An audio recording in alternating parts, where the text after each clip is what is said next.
ultra Tuscan orange grapefruit. My God, America is imploding. Oh, sorry, I was sending a tweet. Hello, welcome to Fanzone. We've got another match for you. This match is a doozy. We've got two people here who you've seen around the Fanzone debate judging recently, but these two players haven't played in a little bit. It is Kaleb Boatman versus Doug Cassel. Should be a very interesting match. We are going to bring in the judges first of all. First off, it's Nick TWOHIG. Nick, you look very comfy. How are you? I'm very comfortable. I feel judging is much more stress-free than all the playing I've been doing. So I'm in my old man chair, and I'm excited to watch Boatman and Doug fight. That's all I've ever wanted.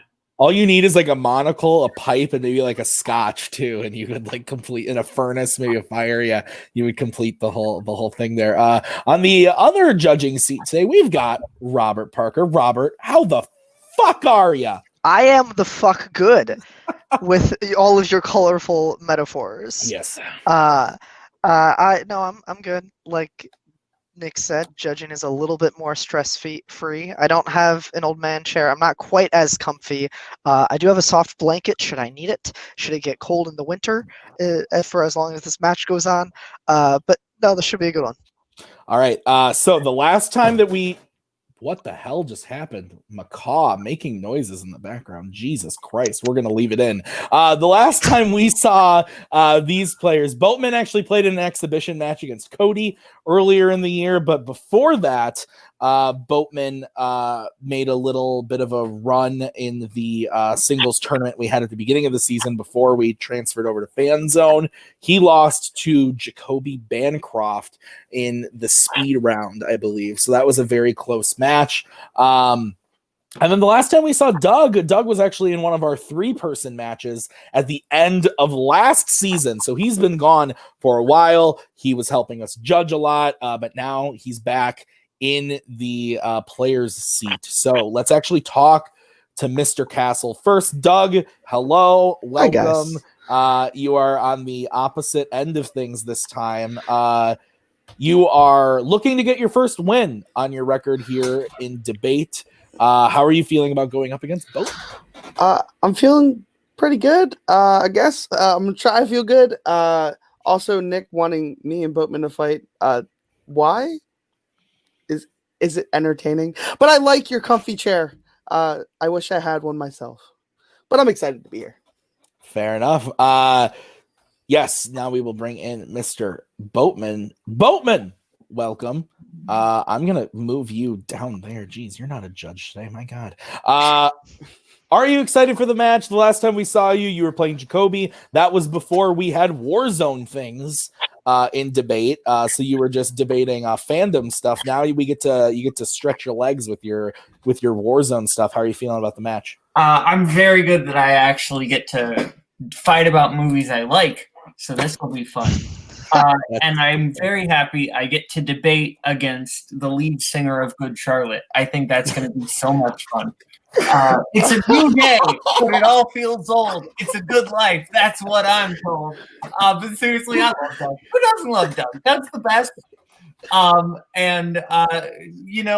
We've already faced each other in technically not this, but like we did in when it was called another thing. You were part of that 3-person match. Yeah, was that your first win? Yeah, that was my first one. Well, shows how much I know about the league that I run. Okay, well, we are going to get right into it. Again, this match is actually going to be for seeding for the tournament starting in January. So this has no bearing on the current title picture that we have going on. But whoever wins this match will get a higher seeding in the tournament. And who knows, whoever loses might get knocked out of the tournament. We'll find out at the end of the match. So with that, we are going to start right away with question number 1. This is how it's going to work. I am going to ask the question the competitors have prepped. They are going to have 1 minute to open an argument, 5 minute of free form to argue back and forth. and then 1 minute of closing. Then myself, along with Nick and Robert as the judges, will decide who won the fight. The first person to 3 is the winner. We have 4 prepped questions ready. If we end those 4 in a tie, 2-2, we will go to a bonus speed round question and explain the rules of that then when we get to it. So with that, we are going to start with question number 1, which is a category that Boatman drafted. It is in the Warzone category of directors, specifically Spike Lee. And what is the most overrated Spike Lee film? So Boatman, you drafted this. You have 1 minute to open your argument when you start talking. As someone who just recently went through Spike Lee's entire filmography, I can tell you he is a very varied filmmaker in a sense of he makes a lot of different films ranging in quality from bad to good. I would argue he's a lot more underrated films than overrated films. But if I had to pick one film that I would give the mantra of most overrated, the film that had the most praise that it was not deserving of, I would give it to Da 5 Bloods, the most recent Spike Lee film. I think it's a film that is getting way more love just because of the way it was released. Like, it was released up against nothing. Nobody really has anything to watch. They're loving it because I don't want to say, but like there are certain kind of things that have surrounded the film that have kind of given it more clout. But I think overall, like, I think this is a film that really meanders. It's scatterbrained and it doesn't work as a whole. All right. We will move over to Mr. Cassel. Doug, most overrated Spike Lee film. You have 1 minute when you start talking. All right. So the most overrated Spike Lee film, without a doubt, is She's Gotta Have It. It's a direct, it's one of his first films that he's done. But actually, when you look at that film, it's actually been done better as a TV series. And I think the praise that gets is a little bit nostalgia for, Spike Lee's earlier work. And I don't think you really have the ability to explore it in the film as much as you do in the TV series. And I think the TV series does it better. So I think more praise needs to go towards that, which is not. It's giving more praise to a movie in which is kind of dated now. And I think the TV series gave it a more updated feel and gave you more of what everybody was kind of looking for in that film. But yeah. Okay. So Doug ending about 10 seconds early. Guys, you have 5 minutes of freeform. Remember, even back and forth. Don't talk over each other. I will come in to warn you when you have 1 minute. Don't let that bother you. 5 minutes when one of you starts talking. My biggest problem with your argument, Doug, is that I would argue that She's Gotta Have It is not overrated because it's not very highly rated in the Spike Lee canon overall. The general consensus of She's Gotta Have It is, yeah, it's a decent debut that went too big, that led and went to bigger things. Ultimately, as a whole picture, it is actually, I would argue, underrated more than anything because I think you got a lot of good characters, including Jamie, Graham, and Mars Blackman, who I think all kind of represent these 3 different sides of what Nola Darling wants. Okay, I completely understand that, but here's my counter argument for you with the facts that this is actually held in high regards with a lot of his fans. People, when they say watch this movie, it's usually in top 2 or 3 because it's they think it's really a good movie. But if you can get the same kind of feel, actually better feel from a elongated form, which is a TV series, which I think this did it justice, you better go to that. With the 5 Bloods, this film hasn't had enough time to breathe. I don't know how you're saying it's overrated when it doesn't have enough time to breathe to even really, granted, we're in a quarantine, so people are really like, hey, watch that new Spike Lee movie, and it might be in your face right now, but when you let it die down and you let it breathe, I don't think it will be considered overrated. I think it'll be rated just where it needs to be. I mean, at the end of the day, the question isn't what will be the most overrated Spike Lee film 20 years from now. It's what is the most overrated Spike Lee film. And right now, in 2020, Da 5 Bloods is the most overrated Spike Lee film and is being put above films that are much better, that are generally in the top 5. Stuff like Do the Right Thing, Malcolm X, Black Klansman, 25th Hour, even stuff that I would argue is more underrated, such as Crooklyn, or Clockers. Like, it is being put above those where She's Gotta Have It generally ranges in like the 8 to 9 range. And you're bringing up the TV show. Ultimately, the TV show was able to build off of the movie, which is a much short form version. And it came out 20, 30 years later. So I don't think it's fair to compare it to the TV show because the TV show is a different medium. But I do think it's fair to compare because if it shows the fact that it's a better medium, that this should have been a TV show from the get-go. It would have flourished in the 90s. It would have flourished when it came out. But the thing is, when you're looking at it, you say it's 8 or 9, but that's your rating from you seeing it right now. I'm talking about Spike Lee fans overall. We'll put this as 2 or 3 because it's his directorial debut. It's something that he's like kind of like, this was so good for a first time. And then I compare it to things like Get Out. No, it's no comparison. Where The Five Bloods, majority of the praise comes from Chadwick Boseman's performance. That's what I hear about when I hear this. I don't hear it as a Spike Lee film. I hear it more about the performances. And I don't think overall you can judge a film and say that it's overrated when it's only been out a year. I think you do need time to let it breathe. I think you are stunned by that performance because I think Chadwick Boseman brings a performance that's really good in this movie. And I think that's what majority of people are talking about. I agree that I think people need to let the film breathe, but the problem is that people are not letting the film breathe. They are putting it on high caliber, and they're acting like it's one of his best directorial efforts. They're talking about giving him Oscar nominations for this. They are talking about just Oscar praise in general when his films in the past, such as Crooklyn, Clockers, Jungle Fever, those films should have got Oscar attention. Those didn't, but now we are saying, now we're going to give it to The Five Bloods, which is, again, it's a scatterbrained, mediocre effort. She's Gotta Have It. You can say that I'm not saying that the TV show movie, I think both of those ultimately are 2 different mediums, and I think both versions work. I think the TV show is more of a different experience, but the movie itself, it's a 90-minute look at every character interacting with each other at the same time. You have Morris Blackman, who is, I think, one of Spike Lee's best characters. You also have Janie, who I think is kind of this in-between, and you have Graham, who I think is kind of just this repugnant jerk, but the guy who plays it so good at it. And I think Nola is one of Spike Lee's best female characters ever written. I again, going down to characters, you're bringing it to characters. I'm bringing it to overall film. There's people that literally have it in their top 2 to 3 films of his films because it's directorial debut.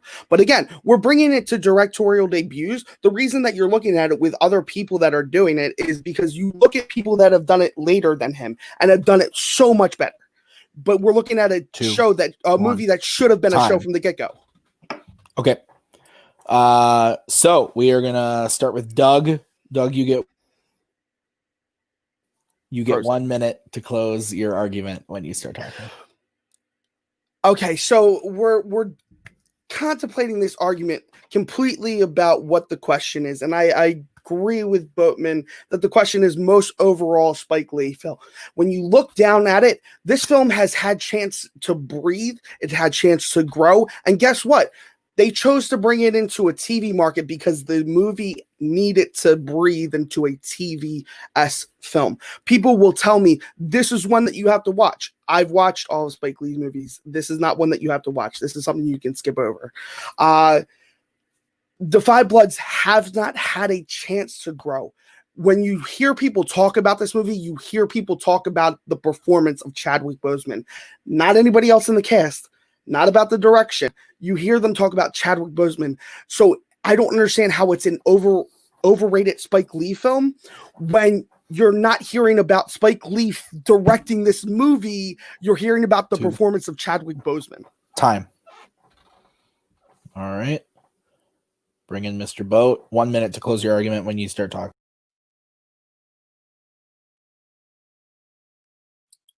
Okay, to kind of fact check Doug a little bit, She's Gotta Have It is not being put at the 2s and 3s and 1s on Spike Lee's ranking. I looked at Vulture, I looked at Gold Derby, I looked at the Tomato Meter. That film is roughly around the 10 mark.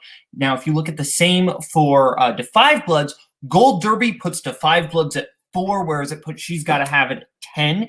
Ultimately, The Five Bloods is a film that is being praised, and it's not just for Chadwick Boseman's performance, because if it's just a good performance, they would have Mo Better Blues much higher if they were only looking at performances for Denzel's. Ultimately, The Five Bloods is a movie that people love for the movie itself, even though it's a meandering mess, where She's Gotta Have It as a film that actually does its job better. And you can say, oh, compared to other debuts that came later, well, Spike Lee was made on She's Gotta Have It was made on a shoestring budget, and ultimately for its budget and its time, it was incredible for what it was able to do. 2, 1, time. Okay. All right. Let's bring in those judges. Comfy Nick looking stressed once again. Boatman, get out of that top row. Okay. No, I'm kidding. Okay. Judges, do we have our answers? Yes. Yeah. Okay, I'll go first. This was really good, actually. I was surprised. I wasn't expecting the first one out of the gate to be this good. I thought this was a really good fight. I think what it comes down to for me was they were both kind of arguing the question a little bit differently. Boatman was more looking at it to like right now, like today, what is the most overrated? Doug was looking at it as like overall from beginning to end, like all time. At the end of the day, I'm going Boatman. And I think the thing that really got me was he kind of refuted the whole TV thing, which was a part of Doug's big argument, was that the TV series did it better. Boatman kind of had a good thing against that, being like, well, it's a different type of medium, and that the movie, just completely knocked down the fact that it's not in the top whatever, like Doug was saying. So I give it to Boatman, but Nick, I'll go to you next. What are you thinking? So I was leaning one way after the openings and even a little bit into the main round, and then it was actually hard for me to make up my mind by the end. But something was said as a way to try to argue for one point, and it was actually when Doug said that people say it's really good for a debut film. So to me, Boatman sort of countered that why, because it's a debut film, that it should be, it's sort of looked at the correct way, as opposed to in comparison to the rest of Spike Lee and in comparison to the rest of everything else. So I went with Boatman. Okay, so Boatman does win the first point. Robert, your vote did not count on this one, but where would you have gone and why? I also would have said Boatman. That's my favorite way my name is ever spelled. That's Boatman. It was a good argument. I agree with you, Tim. That was actually pretty close. The points that really got it for me in the closing, I think Boatman just summed up his argument a little bit better. It was a little bit neater of a conclusion as far as the debate style goes. I think there was a little bit too much repetition of the same words, the same points from Doug. There wasn't as much of a wrap up in the conclusion. Although I do think that Doug did have an excellent point that I didn't think Boatman countered quite as well as he could have, which when Doug was just talking about Chadwick Boseman, Boatman didn't bring up Delroy Lindo, which I think I have seen as the most praised for like a point in The Five Bloods. So that's just something I wanted to bring up too. But yeah, I think Boatman argued it just a little bit better. All right, so Boatman does get point number 1. We are going to move on to question numero 2, which is a category that Doug drafted. It's the category of horror. Ooh, it is spooky time. Okay, the question is specifically in Stephen King adaptations. What is the worst Stephen King adapted movie? Lots of negativity here today on Fanzone. So we're going to start with Doug because he drafted this category. So Doug, you get 1 minute to open your argument. Worst Stephen King adapted movie? Okay, guys, let me picture this movie, right? It's about a lawn service that brings people out, and the humans, like, they eat the grass. That sounds like a trippy fucking movie, right? No, we get a person who has a little mental handicap and is a little slower than others, and he gets to be God. He gets to have God's intelligence. And then ready for the CGI that we get? Hey, anybody else remember the fucking show Reboot? We get that on the film. This is by far the worst adaptation that Stephen King has ever had. He has come out and stated that he hates this movie with a passion, more so than The Shining. This is literally the only thing that has comparison to this is the title. Welcome to Lawnmower Man. Okay. Ending about 5 seconds early. Mr. Boatman, 1 minute when you start talking. Gentlemen, what makes something a bad movie? Now, some would say a bad movie is the most boring, it's the most bland, it's the most forgettable film. Some would say, no, it's the one that has the worst acting, it's the most just noticeably awful. It's got ridiculous story, ridiculous plot points, ridiculous acting, ridiculous on a technical level. What if I told you a film could be both? Absolutely awful in all the worst ways, but also completely bland, forgettable, and giving you nothing new. Welcome to The Dark Tower. Dark Tower is a film that is an adaptation of a beloved book series, but it takes out all the joy, interest, and everything, but still gives you awful performances from the main character who is one of the kids. And you also waste Matthew McConaughey and Idris Elba in two of their worst performances they have ever given as actors. There is nothing enjoyable about The Dark Tower at all. All right. Also ending about 5 seconds early. I believe Matthew McConaughey plays a man in black in Plays the Man in Dark Black. Tower, So does Liam Neeson. So does Liam Neeson. Interesting. Okay, guys. He should play a man in black. When did he do it? Oh, wait, that's right. Not Batman Begins. Okay, guys. 5 minutes freeform. Dark Tower versus, what was it, Lawnmower Man? Lawnmower Man. All right, Yeah. 5 minutes when you guys start talking. All right, let me start this off. Boatman, I get your argument. I really do. Shit show of a movie. Really good pick. But guess what? This is worst Stephen King adaptation. Do you know how hard it is to be a worst adaptation when you have zero? I mean, zero besides the title to do with the actual source material. Your book, your movie actually expands on the universe, believe it or not, expands on actually making a Stephen King film universe, whether you want to take it or not. It actually gives you can say their performances are weak, but that's actually the gunslinger. And that's actually that's Randall Flagg right on the screen, straight from the adaptation of the books. That's exactly who they are. The question is not what is the most or what is the least faithful to the books. If that was the case, then you could feasibly argue Shining is worse The Shining is worse Stephen King adaptation. But if you came up here and argued The Shining is one of the worst Stephen King adaptations, then everyone would say you were crazy. We were talking about worst movie here, and ultimately, Lawnmower Man, though cheesy and laughable, there is a purpose for Lawnmower Man. You can get all your buddies together on a Saturday night and have a ball watching the awful CGI effects and have a good time with it. Ultimately, there is no purpose, no reason anyone would ever want to watch The Dark Tower. And ultimately, you can say, oh, it gives new things that were not in the books, or it accurately represents the books. Go read the books. Go read the books if you want the things that were accurately, if you want accurately representation from the books, go read the books. Some would actually say the worst adaptation is probably The Stand, which was the TV miniseries, but we'll digress that whole situation. It is the worst Stephen King adaptation movie. This is the movie that literally does nothing for the source material. It doesn't change it doesn't evolve the complex or the thoughts of the source material. It literally does nothing. This film, you say it's a great hang around and just laugh. I'll go watch The Room if I wanted to do that.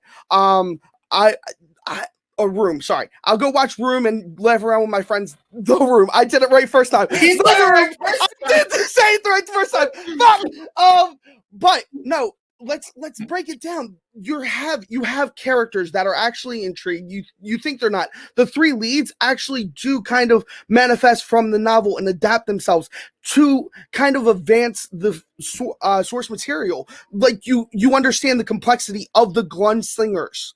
You didn't get that a lot in the book. You understand the complexity of those characters. Randall Flagg is a monster of a human being, and you see that with the murder scene of him murdering his the kid's parents. With Lawnmower Man, it's literally about a doctor who wants to play God Let and Boatman- give it to somebody. Sorry. Yeah, so you don't really get that. There's not much complexity, at least coming across screen. That might be something that's in the book, but the actual complexity or conflict of the character, it doesn't exist. Ultimately, what you've got is a base book that people love, and everything maybe kind of sort of good about the movie is stuff that wasn't beaten out of the books. But ultimately, if you want that experience, just read the books. At the end of the day, you can say, "Oh, Lawnmower Man, it's nothing like the book." Ultimately, then you're getting a new experience from the book, and you can say, "Oh, I want to go watch Room if I want to watch a fun bad movie." But ultimately, if you want to watch a fun bad movie, you don't want to watch The Room again and again and again. Everyone has multiple bad, fun, guilty pleasures. That's why Cody YLS had a top 10 guilty pleasures list. Ultimately, Lawnmower has a purpose as a movie. The Dark Tower could have been a great adaptation. It could have been something else that was new and interesting. And ultimately, we just get something close enough to the books that it's not giving us a new experience, but also far away from us that we're never going to get a proper adaptation again because Hollywood has killed it. Okay, so I'm going to ask you a quick question. I just want to yes or no. Are you a Stephen King fan? Are you a Stephen King fan? I would consider myself material. a fan of the material. Okay. So as a fan of Stephen King's material is super outlandish and out there. It's super like the ideas of this are incredible. Taking a lawnmower service that uses humans to clean the service as like animals, and like it's insane.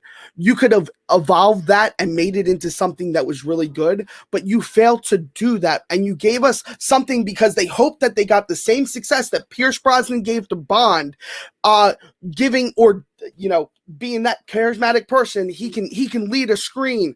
This is a shit show of a movie. I'm not talking about fun times. This is like watching Reboot on acid and being completely stoned out of your mind would not make this movie better.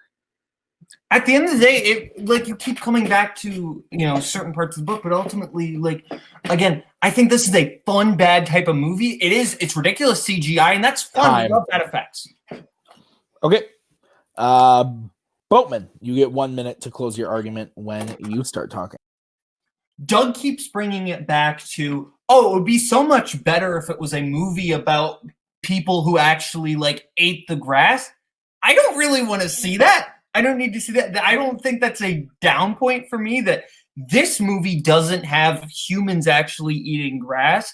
At the end of the day, that doesn't sell the movie for me. For me, again, I think Lawnmower, it is a movie that has a purpose. There is a reasonable situation in which you would watch The Lawnmower Man.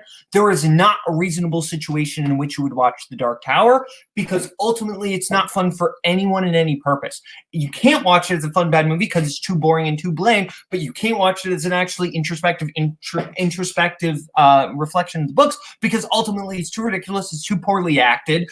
Matthew McConaughey and Idris Elba are phoning it in the entire time. Ultimately, there's no purpose, no reason, no feasible scenario in which you would ever want to watch The Dark Tower. One time. All right. Move over to Doug for his closing. 1 minute when you start talking. Okay, so The Dark Tower is a movie, while yes, it wasn't the greatest when it comes to watching something that you're focused on. You're thinking you're getting The Dark Tower as a series into a film. But when you realize the ability that you can scare Randall Flagg, that's something that's never been seen except in The Stand. When you realize that the extermination of the gunslingers happens, and this is why the gunslinger doesn't want to take anybody on, that's what happens in this film. You see him evolve as a character to want to be able to take care of somebody and put them under the wing. And you see how maniacal Randall Flagg is from the murder that he does to the parents. While you can say what you want, there are people that are fans of this from the Dark Tower series. Whereas mine is literally the worst Stephen King adaptation because of the fact is that it has nothing, zero, except for the title. Stephen King himself has said this is the worst adaptation because it has nothing to do with his books. Whoo! We got another doozy on our hand, boys. I'm gonna stop moving, Boatman, because that's a lot of work. Oh man, I'll do it. I was fair enough. Shit. I'm really going back and forth here on this one. Are you guys good?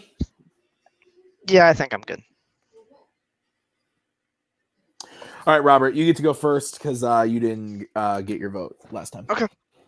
First, I just wanted to say I can't wait to hang around with my buddies on a Saturday night over some cold Busch Light and watch Room.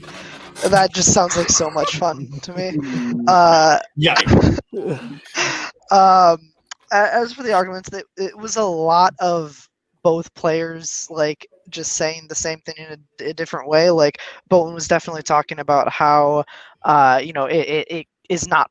Dark Tower isn't fun in any situation, whereas Lawnmower Man could be a fun time in certain scenarios.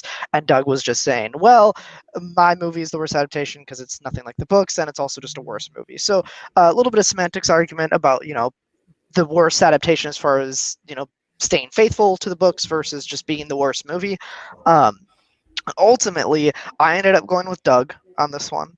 I think that, like I said, both players made a lot of decent arguments. I think in Doug's closing, it really won it for me when he started talking a little bit more in depth about some of the things that fans of the series could find to be somewhat interesting about the movie. That was really a halfway, or it was a pretty good counter to Boatman's main point of, there's no enjoyment at all to be found in this, and Doug found those few small pockets where, well, you know what, dedicated book readers could find this interesting. So with that point, I had to give it to Doug. All right, I'll go next. Like Robert said, I think there was a bit of a semantics thing going on with the question. At the end of the day, the question reads exactly worst Stephen King adapted movie. So to me, I had to give it to Doug. I think his point about it has nothing to do with the movie. And even I think he countered Boatman's thing about, it's not a fun movie to get around and hang out with your friends and watch, but fans of Stephen King actually have something to like in the Dark Tower. There could be something to like there in the Dark Tower. And while Dark Tower might not have great performances or anything, it at least has a Stephen King world that people can appreciate, whereas Lawnmower Man has nothing. So that's what won it for me. Nick, your vote didn't count. Where would you have gone? I actually was leaning towards Boatman. Doug had me out of the opening, but then Boatman convinced me that maybe the semantics of it isn't necessarily like from book to movie, given that The Shining is good and it's not faithful to the movie. And that was sort of Doug's whole argument. So once Boatman put me off of that, I needed to hear more specifics about the movie Lawnmower Man and why it's bad, and I didn't hear enough. I think Doug countered a lot of the Dark Tower well, but at the end of the day, there were still like the performances and things about the Dark Tower that Boatman sold me on. And I just didn't hear enough about Lawnmower Man. But who gives a shit what I said? This is why we have 3 judges, because we all think a little differently. All right. So with that, Doug gets his first point. It is 1-1 as we get into question number 3, which is a category that Boatman drafted. It is the category of Fandom Oscars. Ooh, Fandom Oscars. Okay. The question is, what fandom film should have been nominated for Best Director that wasn't? No Dark Knight trilogy, so no Christopher Nolan. All right, again, what fandom film should have been nominated for director that wasn't? So Boatman, you get to start on this one. 1 minute to open your argument when you start talking. I picked a person who I think added so much to the film that he directed that the movie that he did felt completely different to the films in the franchise that had come before. I'm going with Alfonso Cuarón for Harry Potter and the Prisoner of Azkaban. Ultimately, what Cuarón did with that film is with everything, the cinematography, the shots, the editing, the pacing, stuff like just little things like the Something Wicked This Way Comes. There are so many little things that Cuarón added that makes the movie feel completely different. It makes it feel adult, which is exactly what the tone needs to feel like, because it needs to feel more intense than the last 2 Columbus films. Ultimately, Cuarón is a director who should have been nominated, especially in a year that was a little bit weaker, like the 2004 release-filmed director nominations, which was not a stacked year for movies, as far as directors, the directing nominations. Okay, ending about 5 seconds early. We'll bring in Doog. You get 1 minute when you start talking. All right. So I put up James Mangold for Logan. I think this movie was such a different pace for a superhero movie. It inevitably became something that outlived its even source material. It's something that it surpassed just regular comic book movies for most people. This was a film. It was a beautiful film, and to not give it the recognition that it deserves was ridiculous. It doesn't matter who you put it up against. This film was ridiculously gorgeously shot. It had such substance to it. It had such a beautiful father-daughter relationship in the movie that you just follow and fall in love with, and brings people that are fans of comic books into a world where they didn't think they were ever going to really see. Like, to think that you're going to get a Western out of this is something that nobody really thought until we saw that first trailer. All right. We'll bring back in Mr. Boatman. Prisoner of Azkaban versus Logan. Alfonso Cuarón versus James Mangold. 5 minutes freeform. Let's do it. My biggest problem with your argument here, Doug, is you picked one of the most stacked best director classes ever in Oscar history. You're expecting us to want to take out either Guillermo del Toro for The Shape of Water, Christopher Nolan for Dunkirk, Jordan Peele for Get Out, Greta Gerwig for Lady Bird, or PTA for Phantom Thread. I think even if you don't love all those movies, all 5 of them showed how masterful they are as directors, and they deserve to be nominated that year. I wouldn't take any of them out. My problem is I'm not trying to take anybody out. I think we should expand the category. Like it should have been expanded for a while. There's too many people that are deserving of it. Do I think that it should have gotten overlooked? Absolutely not. You say those films shouldn't have been overlooked. I think Logan is a stunning, if not beautifully directed film, more so than Phantom Thread. If we're going to take people out, it's a film that broke people's hearts. It was a 20-year. It was basically almost a 20-year long saga with somebody, and you're finally seeing them go out the right way. Well, you just brought up the point that it's a film that has the benefit of a 20-year-long saga, and ultimately we have a lot of attachment to that character. So ultimately, a movie where Wolverine dies is ultimately always going to have a precious part in people's thoughts. But let's look at your counter argument there, because ultimately you're saying, well, let's just expand the category, not take anybody out. That's not the world we live in. We live in a world where there are only 5 nominations. And ultimately, you have to take someone out. And then you're saying, well, maybe let's take out PTA. PTA had so much attention to detail in the costumes design, the cinematography, that even if you don't like Phantom Thread as a story, that movie was so meticulously crafted. You can't deny that Paul Thomas Anderson should have gotten a nomination. But when you think of a film, are you thinking about the set pieces, or are you thinking about the characters that impact your viewpoints that you're taking? That's what you think about when you watch a film. You can say, this is beautiful. This is beautifully shot. Well done. But when somebody can take a comic book film, something that shouldn't be recognized in the Oscars normally, in their eyes, we don't recognize comic book movies. Those are trash movies. Well, here's what happens. When you have a beautifully directed film, people get mad because you don't give it the attention that it deserves. Ultimately, right, you just said, oh, well, what do you look more at a movie? Well, the category isn't Best Picture. If we were arguing what movie should have been nominated for Best Picture, then sure, we can have a conversation about Logan maybe going in over one of the films that didn't, like The Post. But ultimately, Spielberg wasn't nominated for Best Director. Paul Thomas Anderson was, Greta Gerwig was, Jordan Peele, Christopher Nolan, Guillermo del Toro. All of those 5, you just admitted the attention to set piece wasn't as important in Logan. Paul Thomas Anderson did. Ultimately, bringing it back to Prisoner of Azkaban, that was a much less stacked class of directors. You can easily take out Taylor Hackford, who adds nothing to the film, for Ray. That's a good movie with a good performance. Taylor Hackford adds nothing. That movie could have been directed by literally anyone else. Same with Mike Leigh for Vera Drake. Ultimately, you have 2 that you can easily swap out and no one would blink an eye. Ultimately, all 5 of your directors from your year cannot be removed, and that's the biggest problem, is ultimately you just picked too stacked of a year. You picked a movie you really liked, and you can argue other categories, but director, that stays solidly firm. Okay, so here's the other ones that you can get rid of. Christopher Nolan, you could take Dunkirk out. That's a divisive film at best. At best. No one thinks it's really that great of a film. Has no story, literally is just a visual. Sure, give it visual effects. Sure, you want to give it something, give it that. But direction, it has none.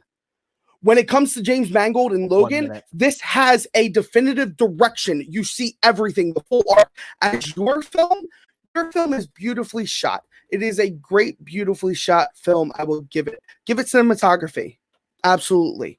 But this film, it has problems. It's missing key points out of the novel that were actually taken out because of your director. So your director actually hurt the film when it came down to it. And this is speaking to someone that this is one of his favorites out of the series. But it still takes parts out of the novel that literally hurt the film. You don't find out because ultimately you're comparing it to the novel. We are not looking at it in comparison to the novel. We are looking at it as a final product, and as a final product, I don't know what was in the novel, and I don't care. Ultimately, as the film, it is the perfect final product. And again, ultimately, you're arguing better film with Logan, not better direction. Nolan, we're not going to take Nolan out. Nolan masterfully crafted everything. Please strike from the record, crafted everything. Okay. Doug, you now have 1 minute to close your argument when you start talking.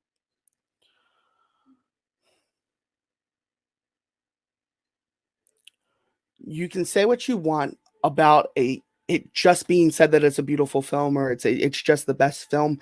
I'm talking about his direction, because without his direction, it wouldn't have worked as well. James Mangold was invested in those characters and giving those characters exactly what you needed. I gave you 2 films that you could take off the best directors list because of the fact is that you got to recognize that those aren't as great as Logan. They're not. Storytelling wise, they're not as great as Logan. Your film, the reason it doesn't deserve best direction is because it's not the direction that gets you in with that film. It's the beautiful cinematography that gets you in with that film. There's nothing that's really inspiring as the directions go into the movie. It's more so the cinematography, how beautiful everything looks, how beautiful it just feels when you're there. But overall, the direction in Logan is 10 times better than what you're giving it credit for. All right, Mr. Boatman, 1 minute to close your argument when you start talking. Doug is literally saying that my film is great because of the way it feels, the way it looks. That is the job of a director. Ultimately, the job of a director is the way the film looks, the way the film feels, the performance of the actors, all the technical aspects. If you want to talk about what had the better story, well, ultimately, then you can talk about what should have been nominated for screenplay, but that's not the question here. We're talking about director. And as a director, Alfonso Cuarón did everything perfectly right. And again, he did it in a year where you can take somebody out easily. Taylor Hackford and Mike Leigh you can throw out easily. Again, Doug, when he first heard it, he wanted to expand the category of directors because he knew that ultimately it was a category that was very, very, very stacked. And ultimately, you have to make ticky-tacky arguments to disqualify Christopher Nolan and Paul Thomas Anderson, who ultimately do everything as their job as a director to make that film great. You can have problems with the screenplay or other elements, but ultimately, as a director, everyone in Doug's class is doing a perfect job, whereas you can remove Taylor Hackford and Mike Leigh. Time. All right. Let's bring in the judges, and then we'll bring in them competitors. Whoo, boy. All right. Do we have our answer, judges? No. Well, good, because Nick, you're going first. Hey, Boat, this has been a fun fight so far. Thanks.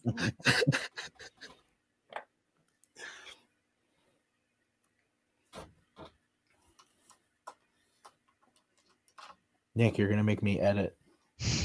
Keep it in. The suspense.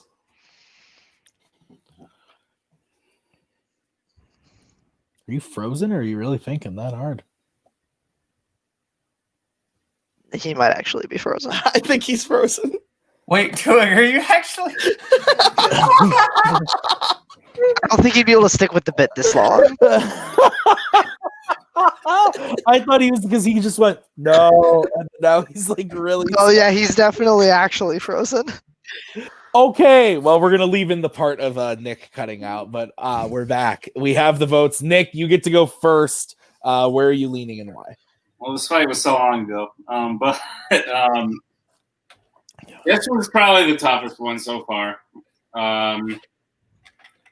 Boatman sort of made Doug fight his fight in the sense that Doug seemed to want to talk more about why the film is good, and Boatman seemed to want to talk more about why you can't replace someone else who was nominated that year. And Doug sold me on replacing Nolan. He didn't have to say much about Dunkirk, but what he did say, I understood, and I felt that. And then Doug talked a lot about the character arcs and the storytelling and how committed Mangold was to Logan, whereas I didn't hear a whole lot of specifics about the Prisoner of Azkaban from Boatman. So I think Doug fought Boatman's fight better than Boatman fought Doug, so that's why I'm going with Doug. Okay, Robert, you go next. I drew a boat and put some men. So I have Boatman. I think Boatman did give me enough in argument for Cuarón. He did talk about the pacing, the editing, the shot composition, some of that kind of stuff. I think when Doug brought in the storytelling compared to the book, Boatman countered that really, really well. And I think it was a classic example of make you fight my fight. You know, the question didn't say and pick somebody to replace in that Oscars year. Boatman brought that into the fight, and Doug, I think, could have maybe argued that just by saying, hey, it's hypothetical. We don't have to take somebody out. That's not the fight I'm going to fight. And I think then it would have been a slightly different argument. But I think Doug did get sucked into that fight just a little bit too much. And I think every time he did talk about, PTA or Dunkirk, I think Boatman did have the argument that even if you don't like those movies, which I personally don't love either of those movies, they're still crafted in such a way that deserves that Oscar nomination. All right. The fate of these gentlemen is in my hands for this question. I agree with Nick in that I thought Doug came in towards the end there with the story, the characters. But I think it was a little bit too late for me. I'm going with Belloc Manboat. And yeah, I think that Boatman did a good job of going against pretty much all of Doug's arguments except for that one, but it came in the last minute from Doug. So everything Doug had kind of said beforehand, I thought Boatman was able to retaliate really well. And again, I agree with Robert. I felt like I got a lot from Boatman about why Cuarón should have been nominated for director. And I think Doug talked a lot about why the movie should have gotten more recognition in a lot of areas, but not necessarily director until the very end. So I give it to Boatman or Belloc Manboat, however you want to say it, my future Jack of all trivia name when I enter that arena as Belloc Manboat. Okay. So with that, it is 2-1 in favor of Boatman. So Doug does need this final question in order to make it to the speed round. Let's get into the final question. And that is the final prep question, I should say.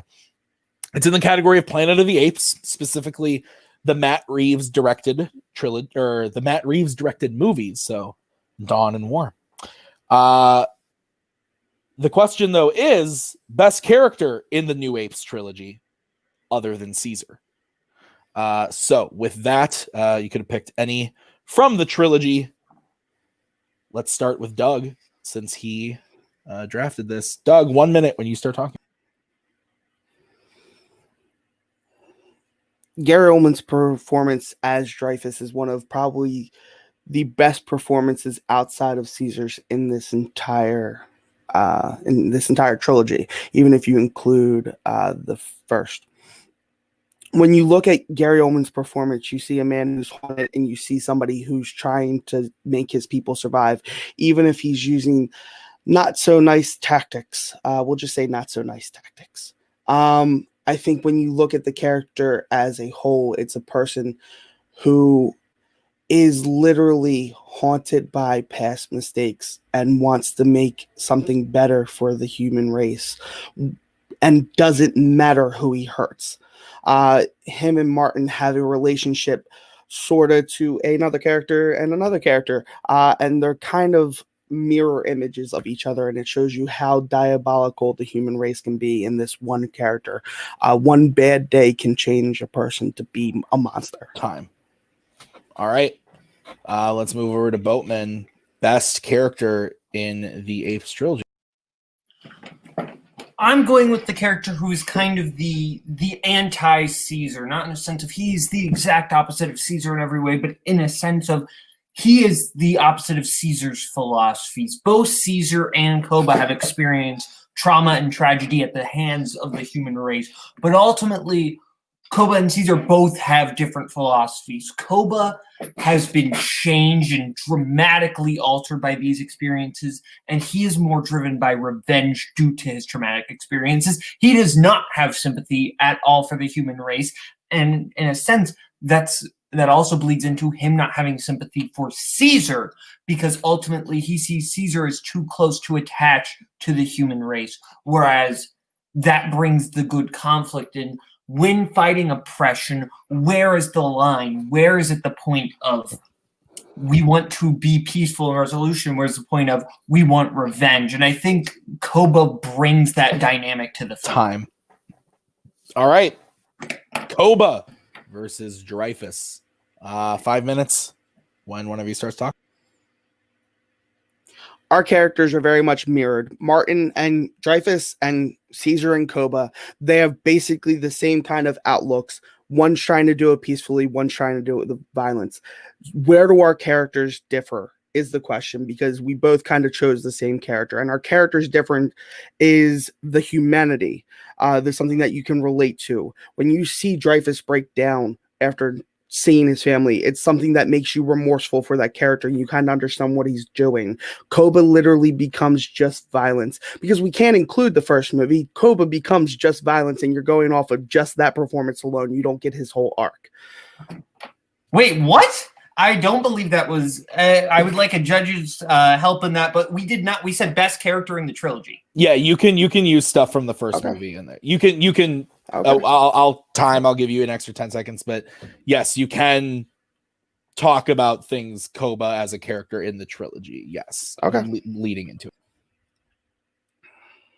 Okay, so ultimately on that point, you can use Koba's full arc, and ultimately Koba does have that full arc, and you can say, oh, well, he goes all violence, but that's because of the 2-movie arc transformation that he has. Ultimately, Dreyfus, what you're getting, you're saying our characters are parallel, and that's correct, but you're getting a shortened, less developed version of the Koba arc, and ultimately that's the difference. And I don't think you can really bring in humanity as a point, because we're talking about apes versus humans, and I would argue Koba even shows more humanity because you get that transformation over a longer period of time, and we understand why Koba who he is. Dreyfus does something that Koba can't do in this film. Dreyfus makes Caesar retaliate. Dreyfus kills his family. You should not feel bad for this character at all because of what he does to Caesar. Koba, you can feel bad for. If we're going to include the whole arc, you can feel bad for because of the abuse that he went through as growing up in the institution that he grew up in.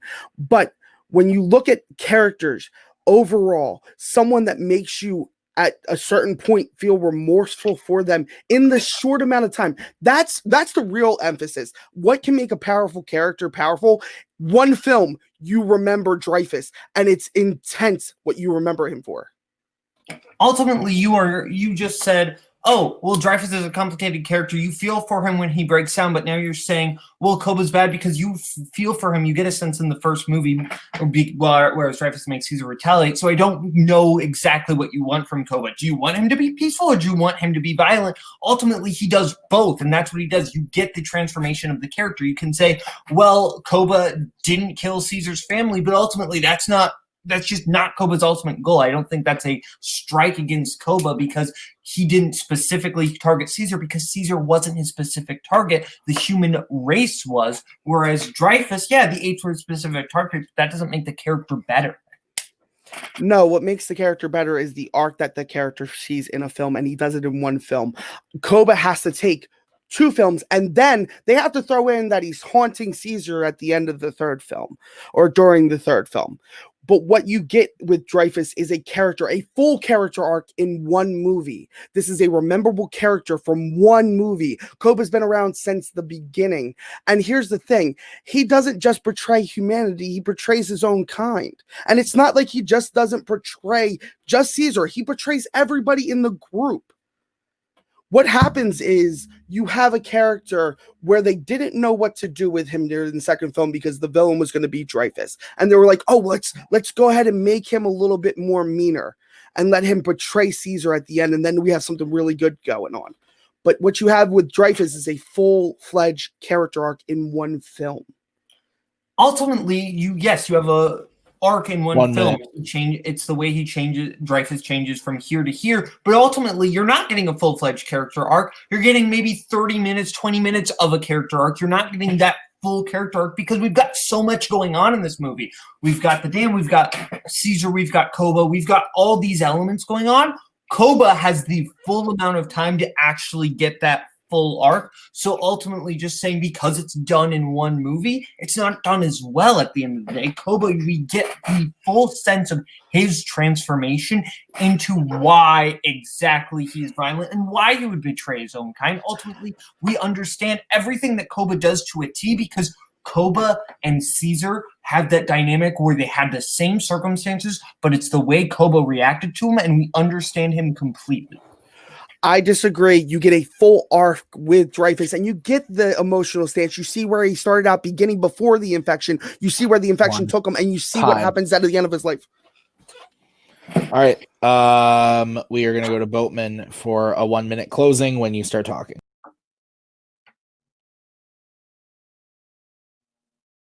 Just because you get the full life of Dreyfus, you don't get the full fleshed out version of it. You are seeing little specks along the way of Dreyfus, but ultimately you still got so much to juggle in that movie that a lot of that elements get lost within the film. And ultimately you can bring up, people remember Dreyfus. People remember it because it's Gary Oldman in one of his best performances ever. And that is not a plus towards the character because we were talking about best character as far as what it's written, not in terms of the best acted or best performance. Ultimately, Gary Oldman adds so much to that performance. And without Gary Oldman, you don't have as much. Toby Kebbell, sure, you can argue is adding so much. But ultimately, at the end of the day, Toby Kebbell, it's a lot of CGI, it's a lot of computer animation, but it's about the dynamic with him and Caesar, and that's what's important here. And ultimately, Koba is a character that changes significantly throughout the series, and we completely understand who Koba is, why he is that way. It's a completely fully fleshed out arc, unlike Dreyfus, which is a half-assed arc at the end of the day. Ultimately, Koba is a complex character. All right. We are going to move over to Doug. Doug, 1 minute to close your argument when you start talking. When you say Koba is a fleshed out character and you see his arc change, Koba is the same exact character that he is in the first movie, that he is in the second movie. That's why he dies. That's why he haunts him the way that he does. He couldn't change him. He couldn't help him. Caesar couldn't help him. But Dreyfus, you see the overarching of the character. I talk with my hands. You see the overarching of the character. You see him, why he lost his family and how it hurt him and how he wants to protect humanity, doing it at all costs, killing Caesar's family, then going ahead and ending everything. Just, it's a character arc that's kind of beautiful for the film. You remember this character arc. You say it's 20-30 minutes, but I remember the 20-30 minutes that he's in because of how well it's written. And it's Gary Oldman, so it makes the performance even 10 times better with how well the character's written. So I don't understand why you're saying he's not fleshed out, because if he wasn't fleshed out, you would not remember him as a villain and how terrifying he was. Koba was the same character throughout the entire series. He didn't change. There was no character arc. There was no character evolution. Time. Okay. Bring in dem judges. Bring in dem players. I will go first. I think at the end of this question, this was more of a, who has the best character arc kind of question, which I guess kind of bleeds into the who is the best character. It's tough. There's one thing here that had Boatman said would have won him the point in a landslide lock for me. Dreyfus had nothing to do with killing Caesar's family. That was the Colonel in the third movie, Woody Harrelson. That was not Dreyfus. Nothing to do with Gary Oldman. Had Boatman mentioned that would have been an instant win for me, because it was just it was a big part of Doug's argument. I was so confused when he said that too. Yeah. That being said, I am still going with Boatman. Sorry to tease you there, Doug, but Now you're really teasing me. there we go. I think that at the end of the day, Boatman gave me a better picture as to what, because it came down to being an argument about the arcs of the characters. Boatman gave me a better picture of Koba's story, his face-off with Caesar, and a big part of Doug's argument was that they're similar characters, and Boatman rebutted that with basically saying, sure, and Koba's done better. So to me, that's kind of what won it for me. But Nick, we will go to you next. Where are you leaning?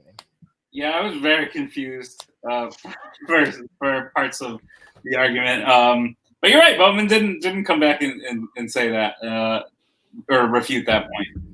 So had I been a person that hadn't seen the Apes movies, I would have come out of this fight thinking Dreyfus killed Caesar's family and had this crazy arc and showed what a great villain he is. So that really was a knock against a Boatman there. But I agree with you, Tim, that at the end of the day, they both agreed that these were kind of the same characters.